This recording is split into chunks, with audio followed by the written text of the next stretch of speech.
Morada Noticias, una herramienta ciudadana para cuestionar el poder y recorrer la ciudad amada.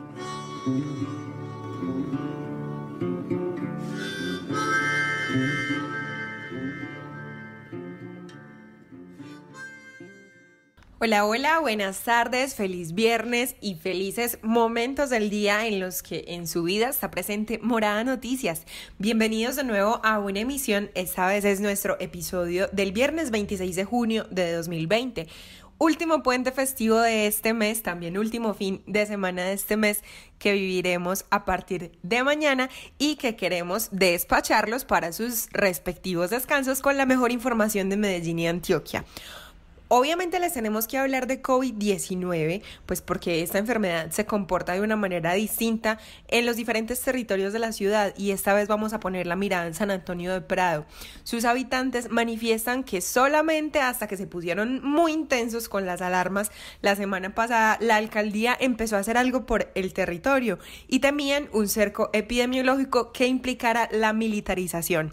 Además de eso, también les hablaremos del plantón que se presentó ayer en la estación Hospital del Metro, que había convocado a la Coordinadora de Organizaciones Sociales de Antioquia, que exige mejores condiciones para la población que se encuentra en pobreza extrema en esta pandemia y también solicitarle a la institucionalidad que se tomen medidas contundentes por el abuso de la fuerza pública, no solamente cuando la gente está enferma en sus barrios, sino con la protesta social que sigue sucediendo en medio de esta pandemia y los aislamientos respectivos. También les contaremos qué pasó con la denuncia pública que hicieron periodistas, medios alternativos y estudiantes, miembros de organizaciones sociales, sobre precisamente esos abusos por parte de la fuerza pública en la marcha convocada el 15 de junio de 2020, el pasado lunes festivo, donde capturaron a 45 personas y fueron trasladadas a un centro de traslado por protección. Tengo que decirles para comenzar que me gusta mucho este programa porque vamos a escuchar las voces de 2 editores de Ciudad y además tenemos una historia espectacular para compartirles y una invitación con la que se va a terminar este noticiero que esperamos que se queden conectados hasta el final. Resulta que existe una comunidad que se llama Machuca en el nordeste antioqueño, en el municipio de Segovia, que es un territorio que ha sido fuertemente golpeado por el conflicto armado colombiano. Ellos se unieron para mostrar por medio de una serie radial que consta de 5 capítulos que están más allá de la violencia. Esta serie la vamos a escuchar en Morada Stereo. Y hoy escucharemos de qué se trata el proyecto, que es apoyado por el Centro Nacional de Memoria Histórica y realizado por los estudiantes de la institución rural de este corregimiento de Segovia, Antioquia. Además, los invitaremos mañana a su lanzamiento, por supuesto. Yo soy Laura Bayer, esto es Morada Noticias. Comencemos con las novedades de COVID, como les había prometido. Juan Pablo Pineda, buenas tardes. 2 instituciones públicas con las que tenemos mucho contacto reportan casos positivos de COVID. Contanos de qué se trata. Lau, un saludo especial para vos, para Juanjo y para Yorani, para las 40 motos que pasan aquí al lado y no dejan grabar bien el saludo. Un abrazo especial para ellos, también un abrazo especial para mi amigo ese. Y pues nos toca empezar hablando de COVID porque Telemedellín y el Metro de la ciudad confirmaron un caso cada una de empleados contagiados con coronavirus en ambas empresas, anunciando pues que ya las personas están aisladas y que se empezaron a realizar los cercos epidemiológicos. En el caso de Telemedellín, en esos cercos se identificaron entre 11 y 13 personas cercanas a la contagiada y en el metro 12 personas exactamente. En ambos casos ya también se hizo los aislamientos respectivos de estas personas que pudieron haber tenido contacto con las contagiadas. Esto se suma entonces, Juanpa, a los casos que ya se han presentado en la plaza minorista, en la central mayorista en Itagüí y tenemos conocimiento de que hay algunos focos de contagio en la ciudad. Yorani Alzate, buenas tardes, contanos por favor. Hola Laura, un saludo para ti, un saludo para todo mi equipo de trabajo, para el equipo de casa, para los chicos y obviamente para todos nuestros oyentes, para esos que siguen ahí firmes, sintonizándonos día a día. Comienzo pues contándoles que las autoridades de salud indican que basta con un solo contagio identificado en instituciones o lugares de alto confinamiento como las cárceles y las estaciones de policía para hablar de brotes. O sea, establecen que ya no se habla de casos aislados con algunos contactos, sino que se están configurando unos brotes en un establecimiento cerrado en el que se presentan 2 o más casos. En este momento, los brotes que se han identificado en la ciudad son en la plaza minorista, que hace poco encontraron 11 casos y el área de Cárnicos permanece cerrada. Recordemos que a mediados de abril la plaza fue cerrada en su totalidad también. La cuarta brigada con 9 soldados que dieron positivos para coronavirus y su cerco epidemiológico se mantiene en estudio. 6 estaciones de policía de Medellín y la Feria del Ganado, que identificaron 4 contagios de coronavirus. Y después, Yuri, de que Santa Cruz, la Comuna 2 salió de su cuarentena, ahora parece que van a poner en cuarentena y ojalá no forzada, obligatoria o militarizada a los habitantes de San Antonio de Prado. Vamos a ver qué tan cierto es esto con esta reportería que realizaron en conjunto Juan Pablo Pineda y nuestra editora de Ciudad, Tatiana Cortés Tenshi. Los habitantes de San Antonio de Prado manifiestan que solo hasta ahora, luego de una alarma que se dio la semana pasada en el corregimiento por el aumento en los contagios de COVID-19, la alcaldía de Medellín empezó a prestarles atención. Daniel Sánchez, líder del corregimiento, nos contó que se alarmaron por unos audios que les llegaron a los habitantes en los que se decía que había más de 50 casos en el territorio y que eso podía generar medidas drásticas como lo sucedido en Santa Cruz. Ante eso, la administración, dijo Sánchez, reaccionó y se contactó con los habitantes del corregimiento, les explicó que en realidad son 38 activos y les entregó información directa. La gente y también muchos medios estaban especulando alrededor de que eso iba a pasar en San Antonio de Prado y gente malintencionada modificó el mapa que la administración saca y lo puso en rojo y lo empezó a difundir por los medios locales, por los grupos de WhatsApp, por los grupos de Facebook. En fin, los líderes también cayeron en esas mañas y muchos medios locales también cayeron en esas mañas, entonces eso fue lo que se difundió, hablando de 58 casos, sabiendo que se hablaba realmente de 34 a 38, no recuerdo bien, casos activos en ese momento. Esa reunión fue la semana pasada y esta semana el secretario de Participación Ciudadana Juan Pablo Ramírez y el gerente territorial Alexis Mejía hicieron un recorrido por el corregimiento para hablar con los moradores sobre los factores de riesgo y saber cuáles son las zonas de más aglomeraciones. Escuchemos al secretario. La idea es llevar un mensaje de prevención, de cuidado e invitar a las personas a mantenerse alerta en el cuidado frente a la COVID-19. Vamos a llevar este mensaje invitándolos a no bajar la guardia. Somos un mismo equipo para vencer a esta enfermedad.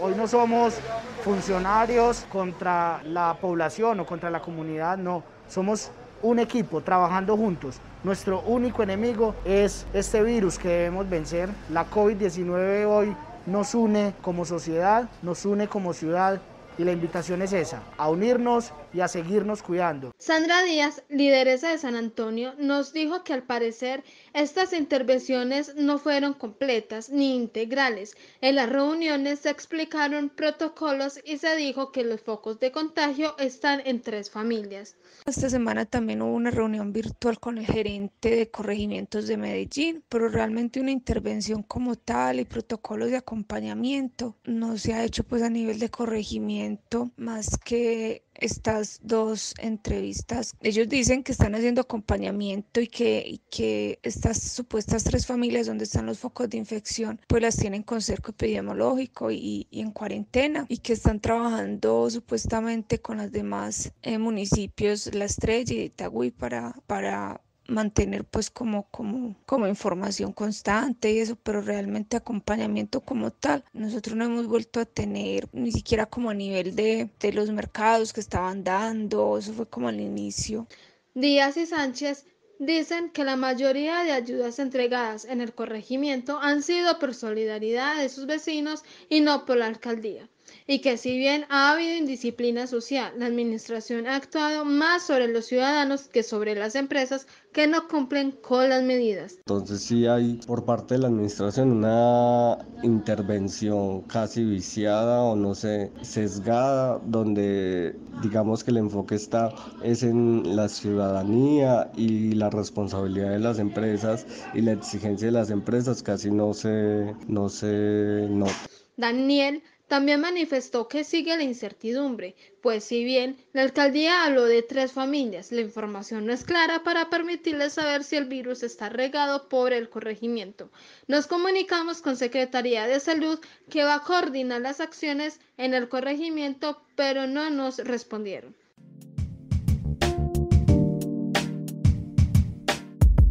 Un minuto de vida, porque nada justifica el homicidio. A esta ciudad lo que le hace falta es un minuto de vida, algún día, cada hora, con sus 60 minutos. Ayer jueves 25 de junio de 2020, en la Comuna 7, Robledo, en el barrio Monte Carlo, asesinaron a un hombre de 49 años llamado Marlon Alberto Larada. En lo que va del año, con Marlon y con Miguel Ángel Marín Arango, nuestro adolescente asesinado, que siempre recordamos en esta sección, van 174 personas asesinadas, 174 seres amados que nos darán falta, 174 ciudades posibles que no conoceremos. Por ellos, sobre todo por las 15 personas que han perdido la vida en la Comuna 7, Robledo, dedicamos un minuto de vida.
A medida que esta situación se alarga, una pandemia mundial rodeándonos todo el tiempo, obligándonos a tomar medidas, a muchos de nosotros a quedarnos en nuestras casas, pues nos vamos como desesperando más, indignando más, y yo diría que lo mejor que puede pasar es que la protesta pacífica se dé, porque pues peor sería tomar vías de hecho como la violencia o los saqueos. Pero por otro lado, pues hemos entendido con los dos siguientes antecedentes que los vamos a contar que la protesta no está bien recibida, sobre todo actualmente en Medellín. Vamos con nuestro editor de Ciudad Tráfico, MC, que ustedes ya lo conocen por cantar nuestras noticias rapeadas. Él nos va a contar qué pasó ayer en la estación Hospital del Metro. La Coordinadora de Organizaciones Sociales Antioquia convocó un plantón ayer 25 de junio en la estación Hospital de Metro con el objetivo de pedir garantías y mejores condiciones para las personas en situación de extrema pobreza durante esta emergencia sanitaria y para exigirle a la administración municipal y departamental que tomen medidas ante el abuso de la fuerza pública. Edward Vergara, miembro activo del Congreso de los Pueblos, nos contó la decisión que se tomó desde el Comité Nacional de Paro frente a las movilizaciones. El Comité Nacional de Paro tomó la decisión de empezar a hacer una activación de la movilización. Realmente este es el tercer plantón que realizamos cada jueves seguidamente. Vamos a seguir como haciendo la reactivación de este plantón y la pronunciación de nuevos plantones en toda la ciudad para hacer un ejercicio paulatino de reactivación de la movilización. En el caso de Antioquia, particularmente en este momento estamos trabajando para que cese el hostigamiento de la fuerza pública a los pequeños y medianos mineros del nordeste antioqueño que están siendo desalojados, que están siendo prácticamente masacrados en su territorio por el asunto de la minería ancestral y artesanal. Vergara también hizo énfasis en que se necesita un sistema de salud integral donde aparte de una cita médica se le brinde a la comunidad poder acceder a otros servicios y establece que en la reforma pensional que se adelanta desde el gobierno nacional no se cuenta con una protección para la vejez. Nosotros estamos hablando por una reforma de un sistema de salud integral que no solamente atienda el tema de la salud básica, pensional al cuerpo, sino que también tenga que ver con el tema de la vivienda y las condiciones dignas calidades de vida para los colombianos y las colombianas. La reforma laboral y pensional que se viene adelantando de parte del gobierno nacional, que es totalmente lesiva, sobre todo como al adulto mayor, al cual se le está negando como todo el servicio de pensión y todo lo que eso conlleva, y en contraprestación se le está hablando de darle una renta básica que es muy inferior a lo que en este momento tiene, y que además pues, el gobierno nacional se lava las manos frente a los menesteres que tiene con el adulto mayor en Colombia. Él indica que seguirán convocando a plantones, no solo en la ciudad, sino en todo el Valle de Aburrá, porque resaltan que no obtienen respuesta de la institucionalidad y que las empresas siguen despidiendo masivamente empleados, mientras que las autoridades generan desalojos en medio de la pandemia. Está siendo muy fuerte en este momento en los territorios, es el tema del desalojo de predios, de zonas de invasión y de gente en situación de vulnerabilidad en varios territorios del país. Es una política nacional de avanzada para sacar ilegales de predios, lo que ellos llaman ilegales, en plena cuarentena, vulnerando totalmente los derechos pues, que tienen las personas, y concretamente pues el tema de despidos masivos en muchas empresas del país. En este momento está, por ejemplo, acá en Medellín, Cocorico, Fabricato, que están desarrollando despidos masivos sin generarle garantías a ninguno de los obreros que están siendo despedidos. La institucionalidad en este momento está concentrada en sostener una matriz mediática de imagen publicitaria. Y para terminar de hablar de este tema, no podemos olvidarnos de lo que pasó el 15 de junio, el lunes festivo pasado, que la gente se estaba manifestando por los alrededores de la Avenida Oriental y el Parque de las Luces, y les mandaron carabineros y SMAT. La Corporación Jurídica Libertad, que es defensora de derechos humanos y que ha estado muy pendiente de las 45 personas que fueron capturadas, realizó una rueda de prensa ayer. Yurani Alzate. Estudiantes e integrantes de medios de comunicación alternativos de la ciudad denunciaron los atropellos por parte de la fuerza pública en la marcha del pasado 15 de junio de 2020. En una rueda de prensa convocada por la Corporación Jurídica Libertad, se describieron las capturas de 45 personas y traslados al CTP, Centro de Traslado por Protección, que sucedieron ese día. Además, 2 mujeres que fueron aprehendidas narraron sus testimonios donde se evidencia que hubo violencia basada en género por parte de la Policía Nacional. Esta es Caterina Costa, una de las víctimas. Yo no estaba pues nada haciendo nada que no era debido. Entonces en el momento el bus llega al CAI de la Minoriza, se montan 2 policías por detrás, 2 por delante, me comienzan a jalar del pie, de las manos, me ponen el taser en ese forcejeo. Yo tenía unas botas grandes, pues obvio yo estaba dando patadas, que se baje, bueno, me bajaron como pudiera. Y el que me pusieron atrás las manos, al bajarme en este momento, entro al CAI de la Minoriza y el policía no desaprovechó, inmediatamente paso la puerta del CAI, me toca mis partes, o sea, senos, nalgas, o sea, todas mis partes íntimas. A mí me empiezo y yo, vea, me está tocando. Bueno, y en esa cosa me dijeron que iba para la fiscalía, que por terrorista, entonces yo empecé a grabar con mi celular, me lo iban a quitar, entonces yo me lo meto en mis senos, todos me montaron al carro, que si seguía gritando, pues claro, es que me tocaron. Y unos decían, ¿qué tal? O sé quién la va a tocar. Lina Mejía, encargada de LBG Transversalización de la Corporación Jurídica Libertad, hizo un análisis de la violencia que vivió Caterini.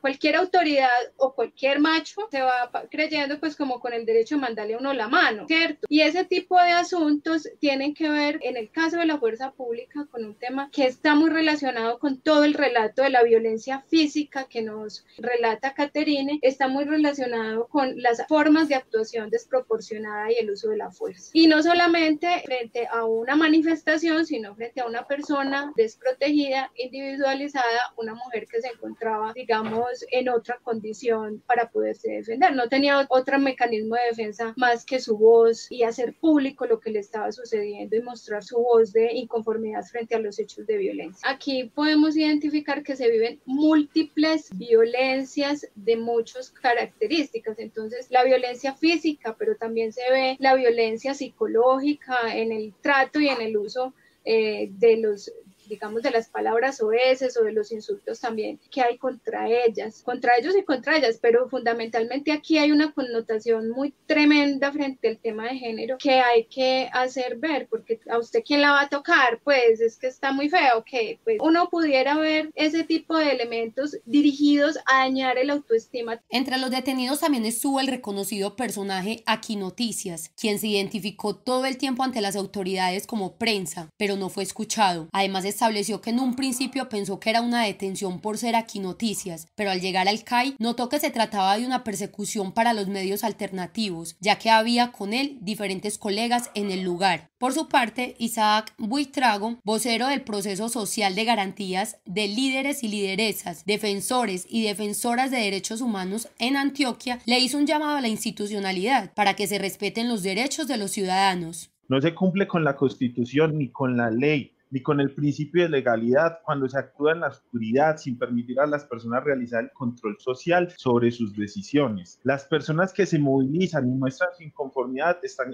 construyendo democracia, deben ser protegidos en sus derechos, contrario a lo que pasa cuando mediante el lenguaje y las órdenes se estigmatiza y permite la agudización de la política de represión y persecución. No hay esperanza ni justicia si el secretario Acevedo sigue desde su escritorio desarrollando una línea que se relaciona con la policía, donde replica una doctrina enemigo, donde la protesta es vista como un acto de terrorismo. Terrorismo es generar terror y zozobra en la población civil, que es precisamente lo que está generando la institucionalidad cuando comete actos de agresión basadas en género, actos de tortura, porque lo que hicieron en el parqueadero es tortura, señor alcalde. También invitaron a las autoridades para que se integren en estos encuentros, ya que rechazaron los comunicados generados por ellos en el marco del J15. Morada Noticias es una producción del colectivo Morada, Casa de las Estrategias, Latina Estéreo y Universo Centro. Este proyecto es parcialmente financiado por la Inter-American Foundation y la Fundación Confiar. Pero podemos crecer más. Envía tus historias al WhatsApp 350-666-8436. Comparte nuestro contenido o escríbenos a noticias@morada.co si te gustaría sumarte a nuestros patrocinadores. Vamos a cerrar esta semana hablando de petróleo porque sabemos que ayer les dijimos que quizá privatizar Ecopetrol no era una muy buena idea, pero hay que ver otra cara de la moneda en Colombia, cómo se explota el combustible fósil y además eso qué daño ambiental acarrea. Juan José Velázquez Solarte en la magia de la edición de este podcast. Muy buenas tardes, queridos y queridas oyentes de Morada Noticias. Hoy vamos a cerrar la semana hablando de petróleo, pero no de si está barato o si está caro, o de que en Arabia les dio por abrir el grifo para que se llenen los barriles y el mundo se enloquezca por el precio. No. Hoy les vamos a hablar de algo que puede generarle problemas al país por el desespero de tener petróleo. Así comienzan estos datos para combatir al poder.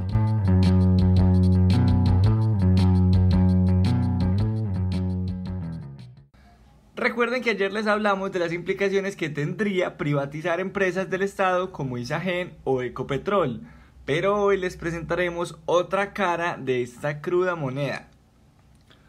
Resulta que por estos días de pandemia, cuarentenas a medias y neveras sin IVA, el Ministerio de Ambiente y la Agencia Nacional de Hidrocarburos, ANH, vienen trabajando en borradores de regulación de normas técnicas, contractuales y ambientales para empezar con unos pilotos de fracking en el país, que estaban parados por el Consejo de Estado desde el año pasado. Pero, bueno, bajemos de cuarta a tercera en esta. Por si no saben qué es el fracking, es una técnica que se usa en el mundo para sacar petróleo cuando parece que se acabó. ¿Cómo se hace esto? Bueno, meten en la tierra una especie de taladro larguísimo que lleva agua a mucha presión, eso rompe la tierra y hace salir el petróleo que está a mucha profundidad.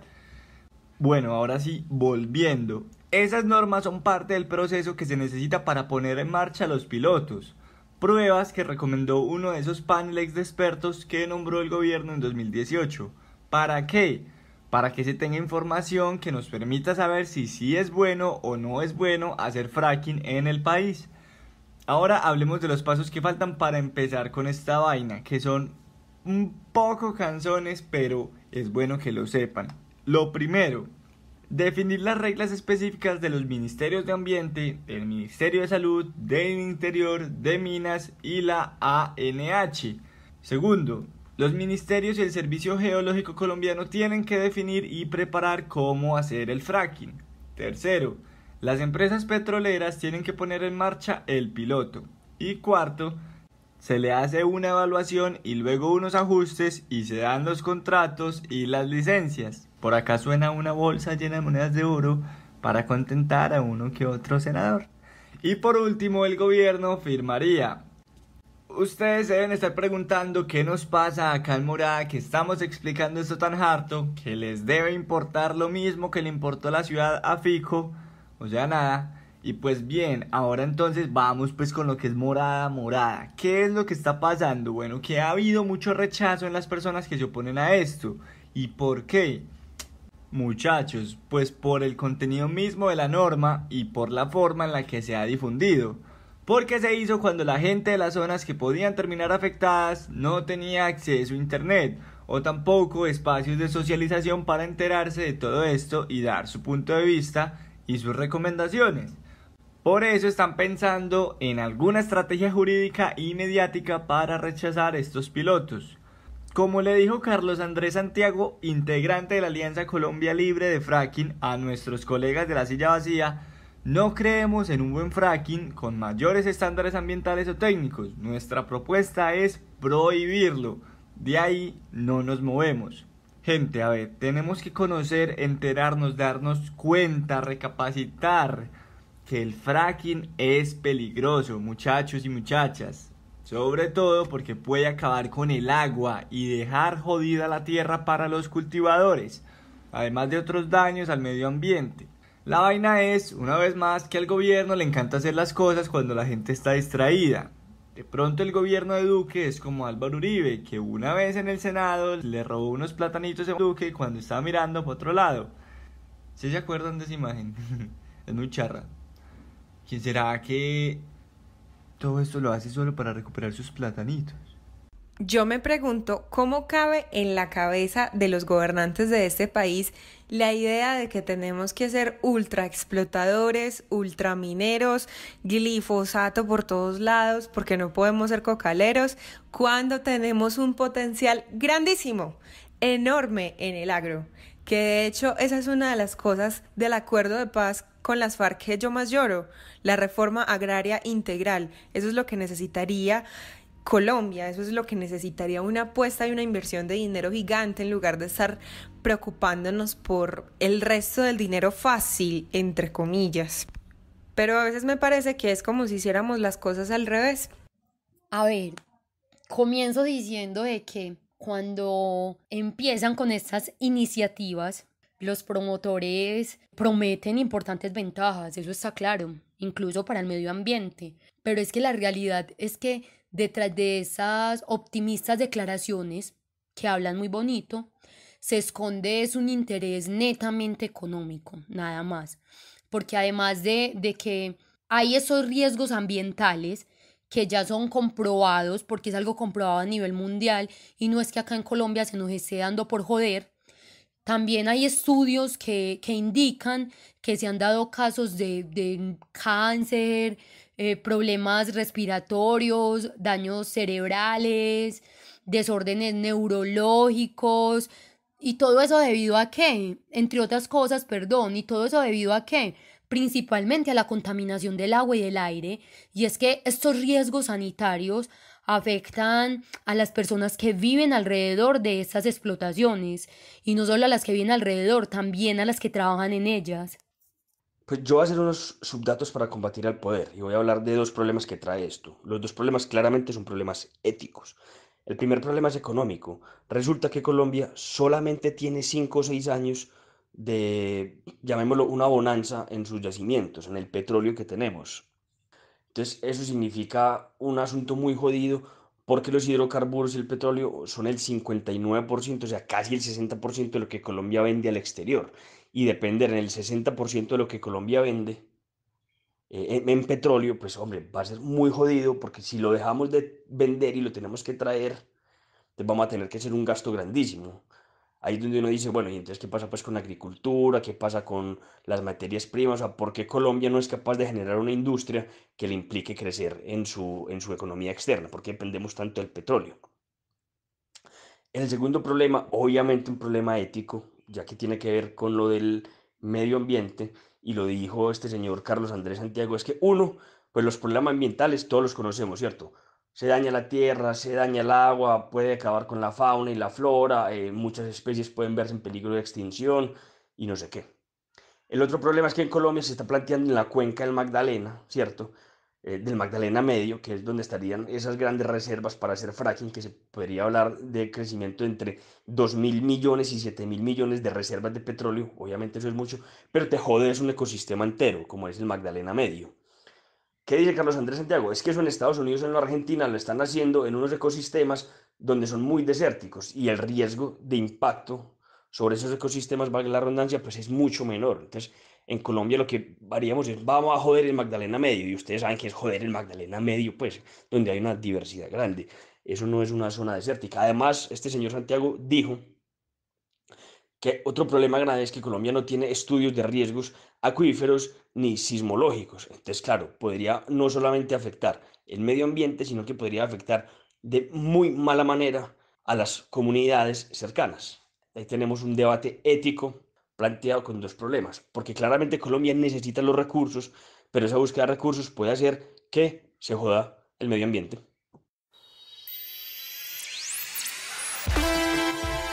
Esta es la canción del día, patrocinada por Ciudad Frecuencia.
¿De dónde sale el dinero de los sucios? Nuestra canción del día para este viernes, patrocinada por Ciudad Frecuencia. En nuestro episodio del 26 de junio de 2020, ya a puertas del próximo puente festivo, les contábamos cómo va la ciudad en términos de contagio, cuáles son esos lugares públicos y privados que terminan siendo foco que necesita un cerco epidemiológico, también del corregimiento de San Antonio de Prado y las condiciones de los habitantes del territorio por tener tantos casos de coronavirus allí, y también cómo va la protesta social en Medellín, porque ayer se dio un plantón a las afueras de la estación Hospital y también todavía se siguen denunciando atropellos por parte de la fuerza pública en las jornadas de lo que ya se está llamando como el J15, una movilización que hubo el 15 de junio en la Avenida Oriental y tras la cual se presentaron abusos de la fuerza pública como la entrada intempestiva de carabineros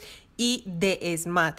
Además, en nuestros datos para combatir al poder terminamos hablando de petróleo, porque sí es bueno tener una empresa petrolera del Estado, pero al mismo tiempo no tan bueno.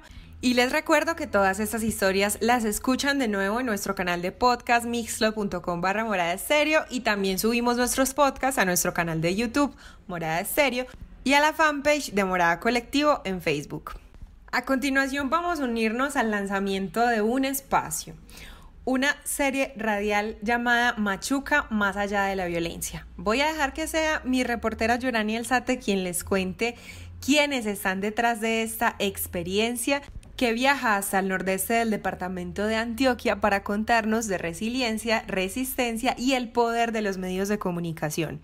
Machuca es un corregimiento ubicado en Segovia, nordeste antioqueño, territorio conocido por los colombianos debido a la tragedia que ocurrió el 18 de octubre de 1998, cometida por el ELN, la cual marcó la historia de sus habitantes. Además de ese hecho, han padecido victimizaciones en el marco del conflicto armado, como son extorsiones, desplazamiento forzado, confinamiento, homicidios selectivos, desapariciones y hostigamientos. Todo esto fruto de las disputas entre diversos grupos armados que han luchado o luchaban por el control territorial, la minería y el narcotráfico. Pero bueno, quiero hacer un alto y dejar de hablar de violencia, porque la comunidad se unió para decir que son un territorio diverso, que cuentan con amplia presencia de afrocolombianos, quienes con sus prácticas ancestrales desde hace décadas iniciaron su poblamiento. Son un corregimiento de la zona minera antioqueña rodeado de vegetación. Por eso nuestros entrevistados son de Machuca. Ellos, a partir de una iniciativa de memoria, la cual fue apoyada durante el segundo semestre del año pasado, 2019, por el Centro Nacional de Memoria Histórica, comenzaron con un proceso donde nació el semillero de radio y memoria de Machuca, vinculado a la emisora escolar,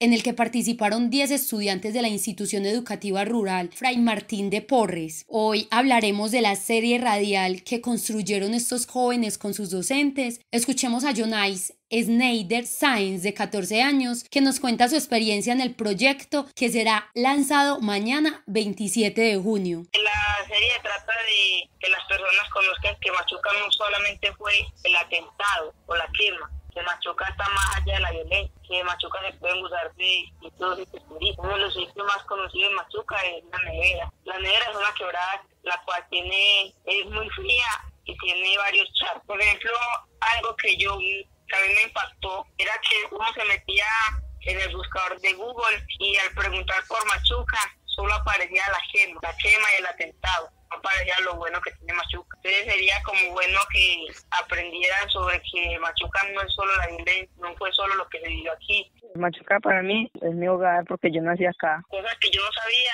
por ejemplo, que una costumbre que es darle... Yo sé que era un grupo de mujeres, entonces cuando moría alguien del pueblo, ellas les cantaban unas canciones, curaban a base de la medicina natural, con plantas. Me tocó hacer varias entrevistas para hacer un proyecto que se llamaba Las Voces de los Niños y Niñas en la Actualidad. Pues la integración fue bien, ellos me contaban que les había gustado, que les gustaría que acá en el pueblo hubiera un mejor parque. Nos enseñaron cómo es la posición de la grabadora a la hora de entrevistar a una persona. Compartimos mucho con los profes, los compañeros. El profesor nos estaba enseñando a manejar los equipos de la emisora. Vivo en un barrio que se llama La Ceiba, vivo con mi mamá, mi papá y mi hermana. Y mi abuela y mi hermana viven en otra casa, pero queda detrás de la de nosotros. Háblenos de todo lo bueno que tiene Machuca. Para mí las cosas buenas que hay en Machuca son los sitios turísticos, las fiestas que se realizan acá, como es la fiesta del río Poconé. ¿Cada cuánto se hace la fiesta y cómo es? La fiesta, pues, se hace algo que, no sé, se llama alborada y se hace una muñeca grande que se llama la gigantona. ¿Y por qué la gigantona? Porque se dice que la gigantona era una mujer minera que habitaba por Zaragoza y el Mata y que solo salía para esa fecha a las fiestas y salía con collares de oro, pulseras. ¿Hace cuánto perteneces a la emisora comunitaria de Machuca? Desde que empezó el proyecto, de verdad muy bien, porque hasta el momento yo siempre me he estado contactando con los profes. Me la llevo muy bien con doña Maribel, la que maneja la emisora acá en Machuca. Claro, a mí siempre me ha gustado mucho la tecnología y todo lo que tenga que ver con tecnología. Ahora le doy paso a Edinson Culma, coordinador de la Estrategia de Apoyo a Iniciativas de Memoria Histórica del Centro Nacional de Memoria Histórica. Las iniciativas de memoria son esas acciones de memoria que son colectivas, que hacen parte de un trabajo autónomo de estos colectivos, de estas organizaciones, comunidades o grupos, que le apuestan, o sea, hacen memoria porque están buscando dignificar las voces de sus víctimas o de ellas como víctimas, de su relato, que sea reconocido, que sea respetado, que sea difundido y que eso haga parte de toda la pedagogía de paz y la búsqueda de la no repetición en el país. Machuca entró el año pasado, fue uno de los procesos que fue seleccionado para ser apoyado como iniciativa de memoria. Allí el relato inicial, digamos, o la idea por la que se conoce Machuca, es un corregimiento en el nordeste antioqueño, digamos que es conocido por el atentado en el oleoducto. Con ellos lo que se trabajó es un poco cuál es el mensaje que se quería dar, porque digamos que a lo que se llegó era que no querían precisamente generar una recordación o mantener una recordación en el país como aquella comunidad que había sido víctima de ese hecho violento o de muchos otros hechos violentos contra ella, sino que querían mostrar cuáles eran las otras dimensiones de esa comunidad. Entonces se comenzó a trabajar alrededor de qué era Machuca, cuál era la historia de Machuca en esa zona. Y pues se descubrió para la gente que no conocía, hay una población que tiene una identidad fuerte, cultural muy fuerte, ligada a unos consejos comunitarios, a unos procesos de reconocimiento de identidad afro en esa zona del país. Obviamente ligado a un proceso de migración, de diáspora. Pero entonces digamos que eso fue uno de los grandes logros, si se quiere, de hacer visible esa historia. Ya se había hablado del mensaje y ahorita tendría que hablar de quiénes iban a ejecutar esa idea y hacia quién iba a ir dirigida. Cuando se comenzó a discutir del lenguaje en el cual iba a ser contada esa historia, iba a ser la radio, pues porque ya en el territorio la comunidad tenía unas experiencias en la construcción de radio comunitaria para hablar de este tipo de temas, que era la radio que impulsaban niños, niñas y adolescentes de la institución educativa. Entonces digamos que a partir de conocer y saber cuáles son los lenguajes propios, que es la radio en este caso, cuál es el mensaje que se quiere poner ahí, pues se comenzó a construir, digamos, una serie de encuentros, de talleres, para finalmente llegar a lo que es el producto, que es el resultado del proceso de acompañamiento, donde hay un componente de formación, pero obviamente todo el tiempo hay un componente de diálogo, y se termina con esta serie radial que tiene estos capítulos, que hablan en términos muy generales y amplios de lo que es la historia de ese territorio, más allá de los eventos trágicos y violentos. Y digamos que todo ese proceso de formación, de diálogo, construcción de piezas radiales se hizo durante el segundo semestre del año pasado, y este año quedó listo para hacer el evento de lanzamiento, que es lo que va a suceder este sábado 27 de junio. ¿Cómo fue dividida esa serie radial y quiénes fueron los encargados de su realización, o sea, los responsables? Digamos, ahí está el semillero de Radio y Memoria de Machuca, que son estos niños y adolescentes, que ellos son los principales protagonistas, que ellos fueron los encargados, obviamente con apoyo tanto de Vanessa como de otro profesional que es David Rodríguez. Con ellos se construyeron estos 5 capítulos. Estos capítulos tuvieron como no solamente las voces de estos niños y adolescentes del semillero de Radio y Memoria, sino también las voces de varias personas del corregimiento, porque también se propuso que no fuera solamente un proceso construido con los niños y los adolescentes, sino también que esto fuera el producto o el resultado del proceso en clave de un diálogo intergeneracional. Por eso aparecen las voces de muchos adultos conversando. Digamos que ahí, como las iniciativas se piensan como procesos autónomos que ya vienen andando antes que el centro los contacte, pues digamos que allí se plantea la relación entre el centro y la comunidad, entre el centro de memoria y la comunidad como una relación totalmente de diálogo, no como el centro nos llega a decirle, mire, vamos a hacer memoria, yo creo que ustedes necesitan memoria o hacer procesos de memoria, hagámoslo, sino ustedes ya tienen estos procesos de conmemoración para buscar la identificación de sus víctimas, de su territorio, de sus identidades, pues lo que hacemos es darle algunas herramientas, crear algunos espacios de diálogo para construir esos contenidos. Pero digamos que muchos contenidos ya los venían trabajando ellos, los niños, las niñas y los adolescentes, y los adultos lo tienen muy claro, digamos. Simplemente el apoyo del centro lo que hizo fue ayudarles a hacer algunas preguntas, a quién hay que preguntar, pero esos contenidos ya estaban circulando y ya eran de interés dentro de las comunidades, dentro de esa comunidad. Y el interés fuerte y central es este que mencioné hace un rato, y es hablar de Machuca como un territorio más allá, que es el título de la serie, más allá de la violencia. Y sobre todo más allá de la violencia, no solamente todos los eventos de violencia, sino también más allá de ese evento por el cual yo celebre este territorio, y asociado al atentado contra el oleoducto. Entonces la formación se centró en ayudar a orientar o alimentar ese lenguaje de radio que ya existía o que ya se venía pensando en el corregimiento. Entonces, digamos que ese fue el apoyo. Obviamente, después vinieron otros apoyos asociados de cómo se iba a hacer, se iba a presentar o cómo se iba a editar la serie radial. Ya hemos hablado pues con respecto a estos procesos de construcción de memoria y a lo que ya tenía el municipio y cómo el Centro Nacional de Memoria Histórica los apoyó, pero ahora que ya está la serie radial, cuéntenos qué es Machuca y cómo se puede presentar Machuca a la comunidad. Algo más desde lo personal, desde lo que nos dejó esta serie radial. Digamos que un poco de lo que se recoge en el proceso de memoria sobre el origen, que es justo el primer capítulo de la serie radial, entender de dónde viene Machuca, cuándo se formó, pero además, por ejemplo, por qué el corregimiento tiene un nombre que es Fraguas y la gente hace referencia a ese mismo territorio con otro nombre que es Machuca. Y lo que dicen es que Machuca hace referencia a una mina que ya no funciona y que le da el nombre a su vez a un río de la zona, y que territorio o ese corregimiento la gente lo identifica como Machuca. Aquí es importante esa referencia porque pues hace alusión como a la historia misma de la comunidad sentada en ese territorio, ¿no?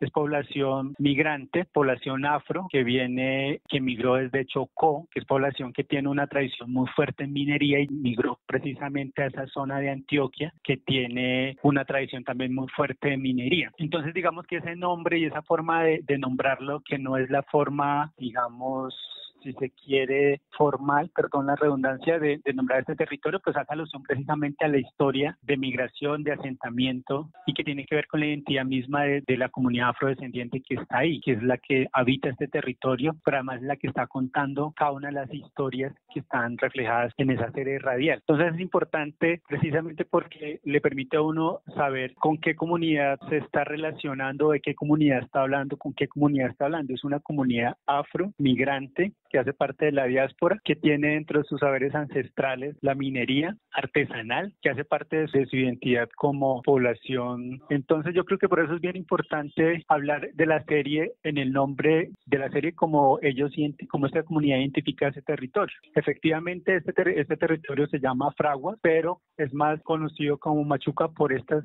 razones, y tienen que ver precisamente con cuál es la relación que tienen ellos como comunidad con su historia de migración y con su historia de migración ligada a la minería. Entonces yo creo que por eso es importante ese punto, digamos, y que en ese sentido pues es importante empezar el relato sobre este territorio precisamente desde el nombre, porque eso le permite a uno entender de dónde viene esa comunidad, por qué llegó ahí, por qué se asentó ahí, y por qué esa historia de migración le permite entender la identidad que tiene, la misma identidad que les permite hacerle afrontar o les permitió afrontar todos los daños ocasionados por la guerra y la violencia, que por ejemplo está asociada a toda la presencia de grupos armados en esa zona, en esa región. ¿La institucionalidad de qué manera llega precisamente para reivindicar el territorio? Efectivamente, entre el trabajo que se hizo se encontraron que hay una cantidad de asuntos por resolver, de servicios que debería pues obviamente aportarlos o ayudarlos a construir el Estado. Por ejemplo, no hay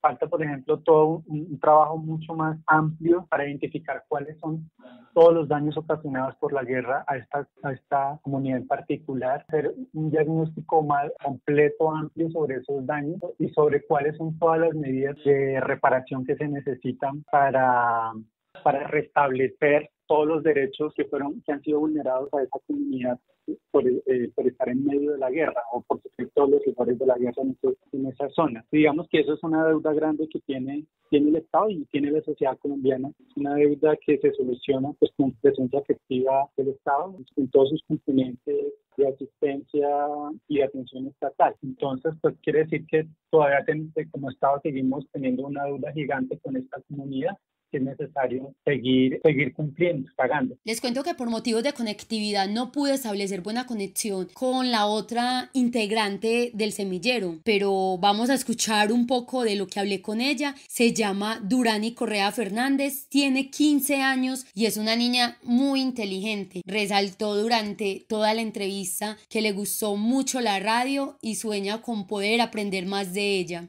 Pues nosotros hicimos la entrevista a unas personas acerca de lo que pasó aquí en Machuca. Entonces entrevistamos a algunas personas y nos contaron qué fue lo que pasó. Eso no me gustó, o sea, lo que esa gente hizo a venir a hacerle daño a los demás, que a las familias tristes, habían dañado el barrio, claro que ya está muy cambiado. Pues ahora lo que refleja por el momento es paz, que a pesar de que en algunos momentos no nos sentamos bien, tengamos que dejar de hacer las cosas porque no estamos de buen humor, no sería bueno. La invitación sería que seguir adelante, pase lo que pase, para que en alguna cuestión puedan enseñarle a otras personas a hacer lo que ellos no sepan, no mirar hacia atrás, sino seguir hacia adelante, seguir triunfando en lo que queramos y en lo que podamos. Pues la invitación que le podemos dar es que ellos nos apoyen para poder nosotros tener una serie central, poderla tener bien y darles un consejo de que sigan hacia adelante y a pesar de lo que pasó, no dejen sus vidas todas decaídas, sino que luchen por lo que tienen y por lo que quieren. Y a mis compañeros, que pues sí fue un gusto trabajar con ellos y pues seguiremos trabajando con la profesora que estuvo con nosotros. Pues a la profesora de aquí quiero decirle pues que gracias pues, por darme la oportunidad de poder estar en esta sede central.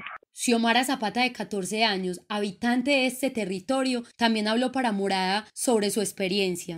Yo asistí a todas las reuniones porque nos reuníamos en el colegio. Primero nos presentamos y de ahí nos fueron conociendo más y a lo último nos pusieron a entrevistar personas para saber todo lo que pasó en el corregimiento. Pues sí estamos hablando de los conflictos, la violencia, cómo las personas van recuperando cada día más sobre eso. La verdad ha cambiado mucho porque en esa época nos tocó vivir mucha violencia. Aprendí, pues sí, supe muchas cosas de lo del corregimiento porque no sabía pues casi la historia completa. Y ahí me di cuenta de muchas cosas y pues la verdad ahora ya vivimos sin preocupaciones. ¿Y qué has aprendido en el semillero de radio y de memoria? Por ejemplo, nosotros hicimos fue como un disco y ya eso se va a rodear en todo el mundo, pues me supongo yo, y de ahí los jóvenes se van a dar de cuenta todo lo que vivimos en ese corregimiento. También se puede actualizar como en un drama, en teatros.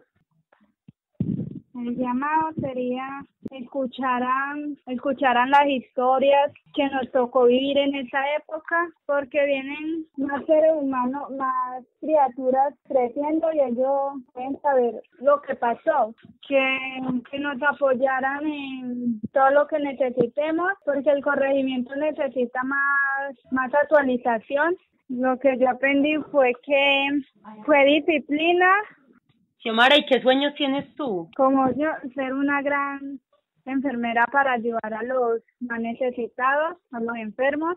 ¿Cómo te sentiste en la radio? Me sentí súper bien porque todos trabajamos como en grupos, no hubo ninguna indiferencia. ¿Qué llamado le hacemos a la comunidad? ¿Cómo los podemos apoyar? ¿Cómo los podemos buscar? Durante estos días, sí, sobre todo el sábado, que es el día del lanzamiento, la invitación es a que nos acompañen con el numeral Territorios y Memorias, que es el numeral de la campaña En Medios de Machuca, es la serie radial Machuca Más Allá de la Violencia. Entonces, es una invitación a que nos ayuden a ampliar este mensaje ese mismo día que es el lanzamiento. se va a poner en la página oficial del centro, se va a subir el contenido completo de la serie radial, va a tener un espacio dentro de la página oficial. Y sí, oyentes, los invitamos a que escuchen esta serie radial, la cual narra un territorio, una identidad y que fue realizada por jóvenes que ahora ven a Machuca más allá de la violencia. La serie se muestra en diferentes temáticas como es 1 el origen, 2 las prácticas ancestrales, 3 narran el conflicto armado, 4 los líderes del territorio y 5 un capítulo que narra a Machuca en la voz de sus niños y niñas. Queda por decir que para ellos pertenecer a Machuca es sentir arraigo por el territorio y amor por la comunidad. Esto les ha permitido luchar por un corregimiento soñado, un corregimiento en contra del olvido estatal y la estigmatización social. Se busca, se vende, se truequea. Lo conectamos con otros para resolver lo que necesite. Bueno, y como todos ya saben, este 28 de junio se conmemora el Día Internacional por los Derechos y el Orgullo LGTBI. Debido a la pandemia, este año el Festival Antioquia Vive Diversa 2020, sin miedo a ser nuestros cuerpos, nuestros territorios libres de violencia, realizarán una marcha virtual donde hay una programación de artistas que estarán acompañando este grandioso día de orgullo virtual durante 7 horas continuas. Pueden ingresar ustedes, queridos oyentes, a todas las redes, Facebook, Twitter, YouTube, de Alianza Social LGTBI Antioquia para suscribirse y entrar a la transmisión que va desde la 1 de la tarde. Lau, yo también les voy a dejar una invitación a los oyentes y es que como les habíamos contado desde hace varias semanas, Pipe y yo veníamos trabajando en la creación de un podcast de cine, un espacio en el que podamos tener conversaciones un poco más extensas de lo que el tiempo en los lunes nos permite y también en la que podamos contar con voces nuevas en la creación de este podcast. Entonces, este lunes vamos a iniciar con nuestra primera emisión de podcast. Vamos a hablar también sobre temas LGBTI. En eso vamos a tener un especial de 3 capítulos y este lunes vamos a hablar sobre la película Milk. Bueno, oyentes, gracias por acompañarnos en esta semana de Morada Noticias y recuerden que mañana sábado a las 3 de la tarde se lanzará la serie web que acabamos de presentarles, La experiencia de Machuca en Segovia, por la página de Facebook del Centro Nacional de Memoria Histórica para que lo sintonicen. Gracias por escuchar Morada Noticias y muchas gracias por elegir el periodismo independiente.